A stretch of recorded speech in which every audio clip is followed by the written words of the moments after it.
প্রতিটি মুসলমানের মনের সবচেয়ে বড় ইচ্ছা থাকে আল্লাহর সন্তুষ্টি অর্জনের মাধ্যমে জান্নাত লাভ করা, আর তাই সাধ্য অনুযায়ী চেষ্টা করে ইবাদতের।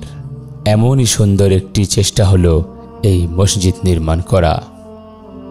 জমি আছে 16%, মুসল্লিও আছে পর্যাপ্ত, কিন্তু মসজিদে নেই সুন্দর অবকাঠামো। বেশিরভাগ জায়গা খালি পড়ে আছে।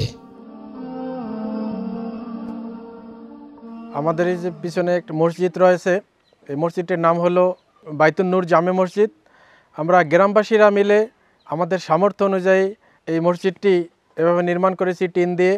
আমাদের মসজিদটি ছোট্ট হলো, এর মুসল্লিদের সংখ্যা অনেক বেশি, এবং এই ব্যাপক সংখ্যক মুসল্লিদের জন্য আমাদের সুন্দর টয়লেটের প্রয়োজন, আমাদের সুন্দর অজুখানার প্রয়োজন।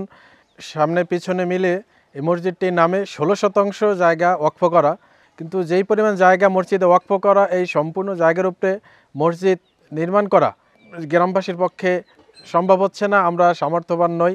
পাকা মসজিদের নামাজ পড়া আমাদের একটা স্বপ্ন। আপনারা জানি যতদিন বাঁচি পাকা মসজিদে নামাজ আদায় করে যাইতে পারি দুনিয়ার থেকে। এখানে একটি মসজিদ ভবন ও মাদ্রাসা বা মক্তব তৈরি করলে এলাকার মানুষ আরও বেশি বেশি ইবাদতে মশগুল হতে পারবে, অর্জন করতে পারবে সেই কাঙ্ক্ষিত জান্নাত।